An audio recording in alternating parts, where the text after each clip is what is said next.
Hello and welcome to News at 10. I'm Stephen Enti. Over the next 30 minutes, we'll bring you the very latest news from across the country and beyond. But first, let's start with a summary of the major news highlights of the day.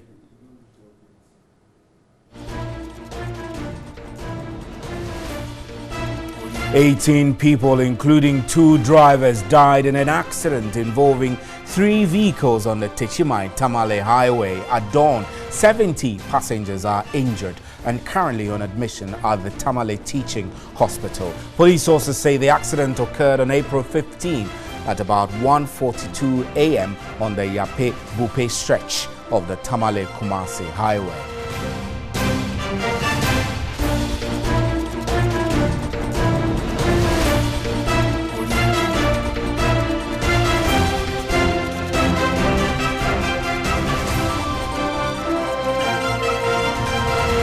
The Ministry of Food and Agriculture has dismissed claims that the sale of land to estate developers will affect the availability of land for crop cultivation. The comments come on the back of fears that the rapid sale of land to estate developers is a threat to the sustenance of crop cultivation in the country. This was made known at this year's Feed the Future Agricultural Technology Transfer Project.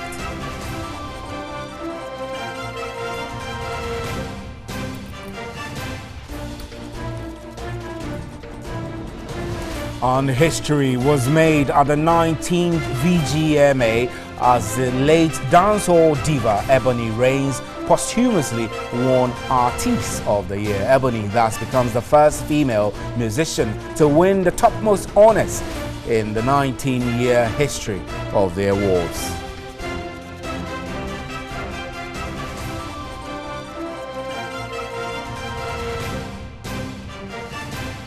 And elsewhere, Uganda's government has announced that it will accept some 500 Eritreans and Sudanese refugees from Israel. It follows speculation that some African countries had signed a deal to taking Africans being forcibly deported from Israel. Uganda's Minister for Refugee Issues told journalists the move was solely based on their willingness to come to Uganda and would only include those who already had refugee status in Israel.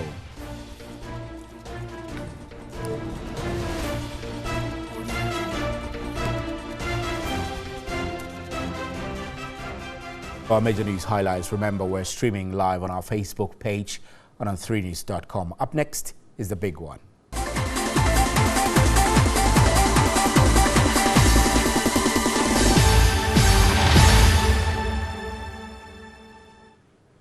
Welcome back. Now, the Chamber of Petroleum Consumers Ghana, COPEC, has called on government to step up efforts at immediately disbanding the illegal fuel gang.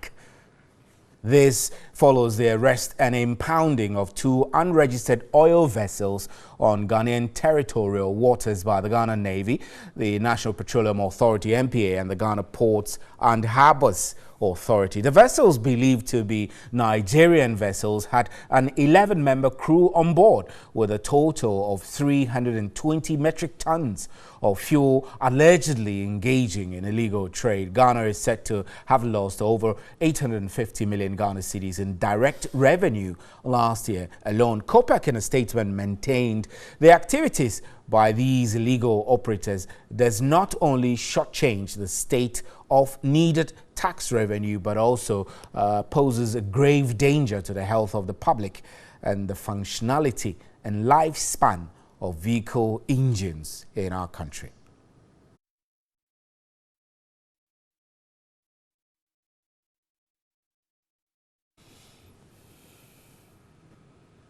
I've been joined in the studio tonight by Duncan Amoah, Executive Secretary of the Chamber of Petroleum Consumers, COPEC Ghana. Good evening, sir. Thank you extremely for your time. Now, you want government to step up efforts to disband these oil smuggling syndicates. But I'm curious, if we don't know about the syndicate, if we don't know about the gang, where do we start from? Or there's something you know we don't know? Let me say thank you. Good evening to your viewers. We've followed this for quite some time. In fact, we have conducted some independent investigation into their activities, And you know where they are, you know who they are, we do you have know very who fair constitutes the idea. gang. Yes, very fair idea. Interesting. Their scheme of operations, and I can confirm that as of last week, there was a lot of such illegal products on the market.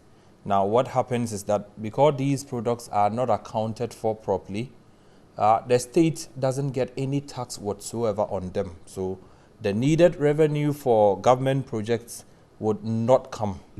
And then again, because these products are equally not tracked, it exposes them to adulterants, like to adulterate them anyhow and invariably get them onto the market. So quality is compromised. And we think that this illegal gang that has been in operation for some years now, if not dealt with the same way that so when you say years now, I mean, how long back can you guess that they've been operating, like say 2 governments back, or it's been in existence for like 20, 15 years? No, this syndicate started around 4 or 5 years ago, when people could now beat the system, bypass the regular system and get product onto the market such that these products don't go through the normal tax, bits, and so they get them cheaply.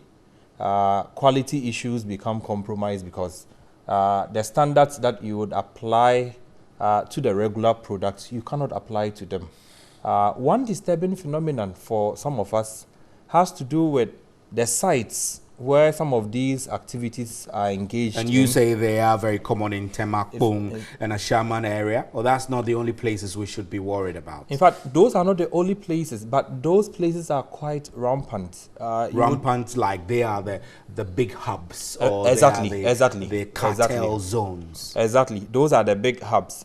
You would find very big yards with walls as tall as that of the Great China Wall. You will get in there to realize they have underground tanks, overhead tanks, electronic pumps, and all these equipments. These are not licensed sites to handle petroleum. But if you get in there, they are able to get the products in when it's smuggled. Then they do the mix or the adulteration. So you would find some of the premix that was diverted ending up with some of those yards, and eventually mixing with other products and getting back to the market to be sold to all of us. Now, it is not only government losing revenue, but you and I also get compromised. From what I'm hearing you say, these are very big businesses operating underground. Have you shared your independent investigation outcomes with the relevant authorities, MPA, Ghana Ports and Harbours Authority, and perhaps the police service? Indeed, COPEC continues to work in the interest of not just the people, but the state.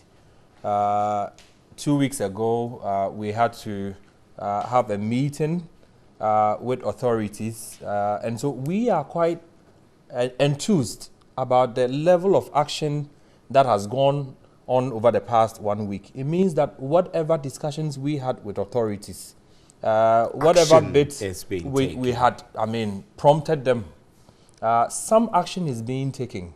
But some action. I like the way you put it. So more could be done. What do you suggest be done? A lot more would need to be done. What more can be done? Indeed. We are looking forward to a point where some of these structures, where the illegal fuel is sent to, will be demolished completely. Because when those structures don't exist and you go to smuggle fuel, you may have to carry on your head or go to sell directly. But once those structures exist, they do have places they can stop by and mix products and send them onto the market. We would want to see those structures demolished. Again, the gang that is operating, some are highly placed political individuals or actors. If you get some of these names, you would probably open your jaw. But again, we would want to see further action. The arrests that have been made, just last week, 2 different arrests were made. Some 5 trucks loaded with these illegal products were arrested by the NPA and the security agencies, and then these vessels have equally been arrested. They should publicize these people and ensure that the law takes its full course. If these people are arrested and you leave them to go, what happens is that the rest of the underground gang operating gets emboldened. We would want to see prosecutions carried out publicly so that the others who are equally robbing the state of the needed revenue. Just look at 2017 alone. 1 year, the state lost over 850 million Ghana cedis to these people. What it means is that what the government could have easily made to further reduce fuel prices for everybody, or reduce electricity for everybody, or build hospitals, or improve roads, these monies will go into private pockets. And as to what they But at least you're happy that some action has been taken. You want a lot more to be done from the kind of interactions you're having with authorities, right? Indeed. We are very happy that the NPA is taking the lead. We know that GRA is also following the lead. We know that the Finance Ministry is deeply involved in all of this. We know that authorities are concerned about the revenue that is being lost. Again, we would want to see a sustained action. That's why we said we would not want to wake up to a 9-day wonder sort of thing. We arrested 1-2 people, and that is how it ended. We would want to see a sustained action where some of these political bigwigs hiding behind the cloak of darkness are named, shamed, prosecuted, and if possible, they should be expelled from some of these parties that they hide behind to perpetuate these crimes on the people. We want to see more action. We're grateful for your time. Thank you very much. Duncan Amoa is the Executive Director of, Executive Secretary of COPEC. Let's do some other stories now. The Cold War is back with a vengeance. Those were the words of UN Secretary General Antonio Guterres as he warned of the dangers of escalating the war in Syria. He delivered his warning at the opening of the UN Security Council meeting. The Cold War is back, with a vengeance, but with a difference. The mechanisms and the safeguards to manage the risks of escalation that existed in the past no longer seem to be present. UN Secretary-General Antonio Guterres urged countries to act responsibly in these dangerous circumstances. During the meeting, the Russian ambassador to the UN accused the US of using suspected criminal attack as a pretext to overthrow the Assad government and contain Russia. The US ambassador accused Syrian President Bashar al-Assad of using chemical weapons at least 50 times in 7 years, while France's ambassador said Syria had gone beyond the point of no return and France would shoulder its responsibility to end an intolerable threat to our collective security. The US and France have both said they have proved the Syrian government attacked the eastern Ghouta town last Saturday, but neither countries have officially given further details.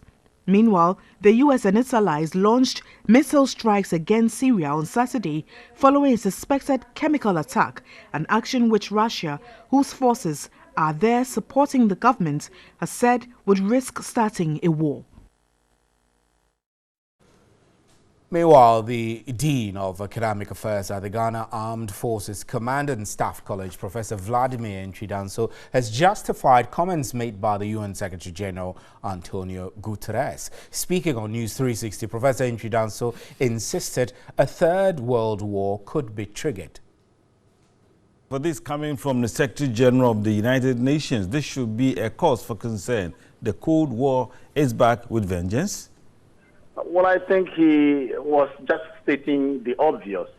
It's clear from 1992 onwards, and especially at the turn of the century, 2003, thereabouts, it was clear the Cold War never ended in the sense of ending, because the so-called unipolar thinking created a sense of Pax Americana, and so American movement, and generally the West movement of NATO, especially to the east, created conditions for Russia to also assert itself.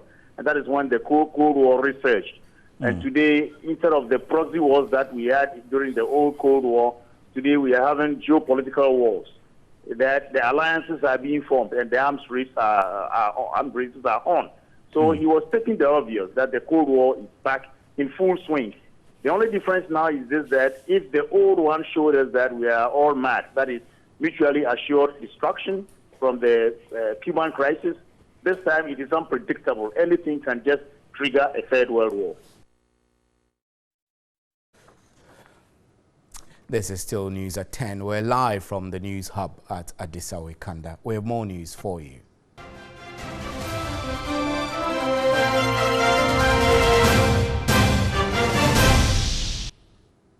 Welcome back. Now, 18 people, including 2 drivers, died in an accident involving 3 vehicles on the Techimai-Tamale Highway at dawn. 70 passengers are injured and currently on admission at the Tamale Teaching Hospital. Police sources say the accident occurred on April 15 at about 1:42 a.m. on the Yape-Bupe stretch of the Tamale-Kumasi Highway.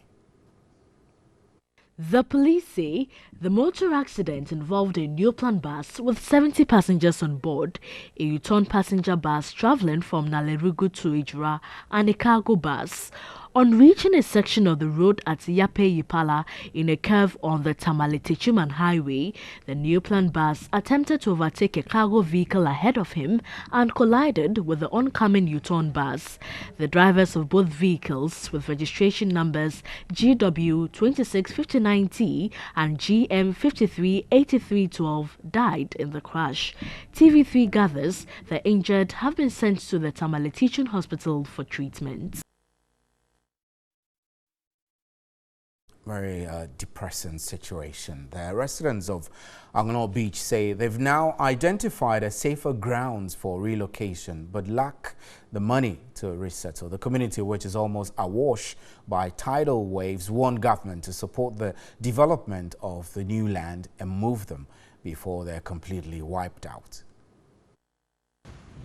Anglo Beach is a predominantly Ewa community in the Shama district of the Western region. Fishing here is an all-inclusive business for both young and old, including women and children. For years, the people of Anglo depended heavily on fishing for their survival, and the sea was of great socioeconomic benefit throughout the years. But today, the very natural resource that guaranteed their livelihoods has become a threat to their very existence, pushing them into distress. Let me say, here we are sitting is a community. It's full of settlement here. Used to be houses at this place? There used to be houses at this place, even from here to 3 meters up into the sea. But gradually the sea is carrying, is winning the sun and destroy the houses for us. The community, which provided a safe haven for a group of people from the Volta region during a war centuries ago, is almost a ghost town. The most serious tidal waves washed away 198 houses along the shores of the community and displaced 838 residents occupying them in 2017. Many have returned to their roots for fear of their lives. Those remaining endure hardships, having to cope with unsafe water sources as their wells have now been filled with sand. This vast land on a hilly area has been acquired by residents. What is left, however, is the money to develop the land to be able to move there. Relocation is not easy task. It's very difficult. So we want the government to come in so that you can acquire the land and, if possible, build some houses for us so that we can be paying monthly or 3 months. The district assembly says it does not have the financial muscle to foot that bill. So already the land is cleared by the assembly. So we are waiting for the members, the community, to at least see the landowners and discuss with them how much they will get. Then if we support, they will support. But for the assembly to come straight to buy land for them, it will be very difficult. The assembly, he said, is considering a plan to assist the people. We don't have funds. The IGF is very small. You can't use the IGF to buy this land. So we are at least talking with the partners if they can help. We are also doing some consultation and discussion outside the box to know how best we can help. Until then, residents of Anglo will continue to live in fear of losing their entire existence and lineage to tidal waves. A timely intervention by government and other stakeholders would, however, avoid another possible havoc from the devastating waves. Catherine Frimpoma, TV3 News, Anglo Beach, Shama. And here in Accra, I'm Stephen N.T. Cocoa remains Ghana's foremost export crop, bringing in about $2 billion in annual revenue and gross domestic product. But do you know where and how some of the many thousands of cocoa farming families live and work to bring in all the goodies for the country? My colleague Peter Kwao was at Hardship, an isolated, predominantly cocoa farming area of the Bunahafo region, and reports most people live in abject deprivation while toiling to feed the nation. Hardship is a collection of 222 small settler cocoa farming cottages southeast of the Dorma district capital, Dorma Ahinkro. The 2010 National Population Census put the total number of inhabitants at 523, with a growing child population. The community is just about 15 kilometers from the nearest town of Kwame Nkrumah, but appeared completely cut off from the rest of Ghana. After driving on this feeder road through varying farmlands and forest zones, one is welcomed to Hardship by these type of farm huts. Every settler here in Hardship is from a different part of the country, including the Republic of Togo. They are all engaged in cocoa farming, cultivating large swaths of land, yielding tons of cocoa each year, but the farmers here are completely deprived. The community has no water, no school, no health facility, market, or electricity. Since 1999, when it was founded, over 500 inhabitants depend on this borehole for their main source of water. Some travel over 5 kilometers to access the borehole water. The water situation is a major challenge. I travel long distances carrying children to access water. Without that, I cannot get water to prepare food for them and the household. We need urgent intervention. Children here can only go to school when they are old enough and willing to walk 15 kilometers to Kwame Nkrumah. A self-help education initiative by the people 5 years ago yielded no result, as the school infrastructure turned into a white elephant due to lack of teachers. So there is high level of illiteracy and early marriage. Our children cannot attend school because the nearest educational facility is at Kwame Nkrumah, and kindergarten to primary 3 will help prepare them to be able to continue at Kwame Nkrumah. This is crucial for the future of our children. We were told the sick and pregnant women in labor are carried on stretchers across 15 kilometers of Kwame Nkrumah Road for medical attention. We carry them from here to Aboabo, Kwame Nkrumah, and other places. Our problem is beyond imagination. We need immediate attention, at least to improve our roads. The residents are appealing to government to come to their aid in order to increase cocoa production.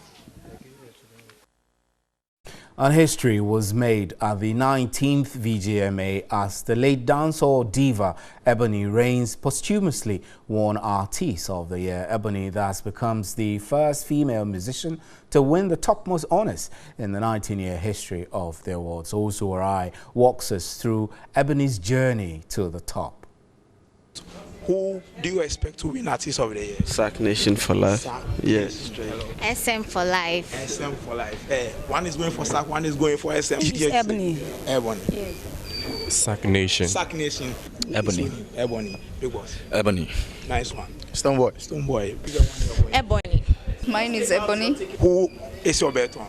Ebony. Ebony. No doubt at all. The stakes were high ahead of the 19th Vodafone Ghana Music Awards. The late Ebony Rains enjoyed a favorite position on the prediction list of many industry gurus. For me, I think Ebony deserves it. I'll give it to Ebony. Come on. And it will be also good for the awards and for the industry to appreciate the work she did before she left. Ebony bagged 4 awards out of 6 nominations.